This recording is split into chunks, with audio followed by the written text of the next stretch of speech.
Hi guys, welcome to our channel. ಇವತ್ತಿನ recipe ನುಗ್ಗೆ ಸೊಪ್ಪಿನ ರೊಟ್ಟಿ ಜೊತೆ ಕಾಯಿ ಚಟ್ನಿ. ಮೊದಲಿಗೆ ಸ್ವಲ್ಪ ನೀರು ಕುದಿಸ್ಕೊಳ್ಳಿ. ನಂತರ ಒಂದು ಪಾತ್ರೆಗೆ ಸ್ವಲ್ಪ ಅಕ್ಕಿ ಹಿಟ್ಟು, 1 ಬೌಲ್ ಕಾಯಿ ತುರಿ, 1 ಸ್ಪೂನ್ ಜೀರಿಗೆ, 1 ಸ್ಪೂನ್ ಚಿಲ್ಲಿ ಫ್ಲೇಕ್ಸ್, ಸ್ವಲ್ಪ ತುರಿದಿರೋ ಕ್ಯಾರೆಟ್, ಸ್ವಲ್ಪ ನುಗ್ಗೆ ಸೊಪ್ಪು,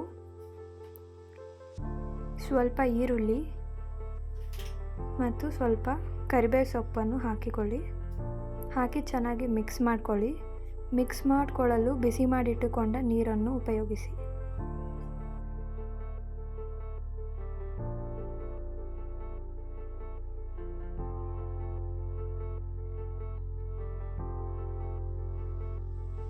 ರುಚಿಗೆ ತಕ್ಕಷ್ಟು ಉಪ್ಪನ್ನು ಹಾಕಿ ಹದವಾಗಿ ಕಲಿಸ್ಕೊಳ್ಳಿ.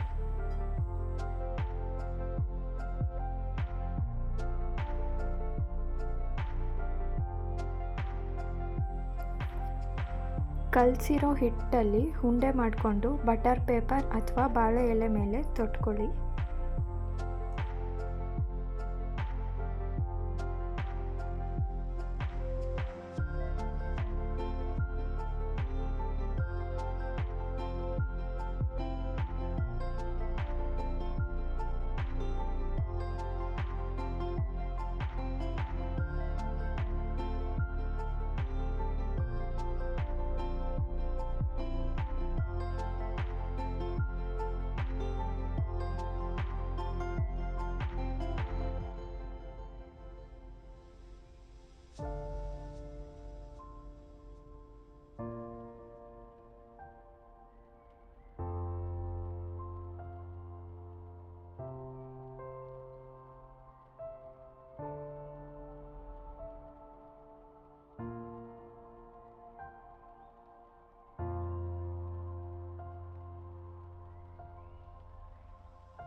ಈಗ ಕಾಯಿ ಚಟ್ನಿ ಮಾಡಲು ಬೇಕಾಗುವ ಇಂಗ್ರೀಡಿಯೆಂಟ್ಸ್: 1 ಬೌಲ್ ಕಾಯಿ ತುರಿ, ಸ್ವಲ್ಪ ಬೆಳ್ಳುಳ್ಳಿ, ಸ್ವಲ್ಪ ಕರಿಬೇವು, ಪುದೀನ, ಕೊತ್ತಂಬರಿ ಸೊಪ್ಪು, 4 ಒಣಮೆಣಸಿನ್ಕಾಯಿ, ಕಡಲೆ ಸ್ವಲ್ಪ, ಜೀರಿಗೆ, ಹುಣಸೆಹಣ್ಣು, ಸ್ವಲ್ಪ ಬೆಲ್ಲ. ಎಲ್ಲವನ್ನು ಮಿಕ್ಸಿ ಜಾರಿಗೆ ಹಾಕ್ಕೊಂಡು ರುಬ್ಕೊಳ್ಳಿ.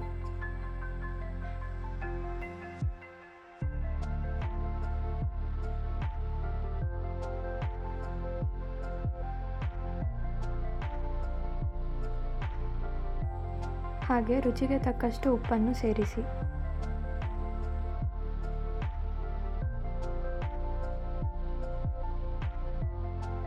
ನಂತರ ಒಂದು ಪಾತ್ರೆಗೆ ಸ್ವಲ್ಪ ಎಣ್ಣೆ, ಸಾಸಿವೆ, ಜೀರಿಗೆ, ಕರಿಬೇವು, 2 ಒಣಮೆಣಸಿನ್ಕಾಯಿ, ಕಡಲೆಬೇಳೆ ಹಾಕ್ಕೊಂಡು ಒಗ್ಗರಣೆ ಮಾಡ್ಕೊಳ್ಳಿ.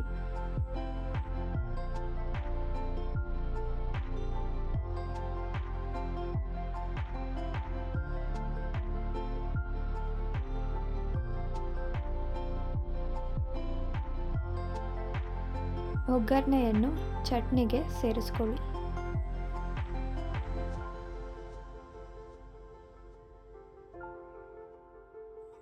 ಈಗ ನುಗ್ಗೆ ಸೊಪ್ಪಿನ ರೊಟ್ಟಿ ಮತ್ತು ಕಾಯಿ ಚಟ್ನಿ ರೆಡಿಯಾಗಿದೆ.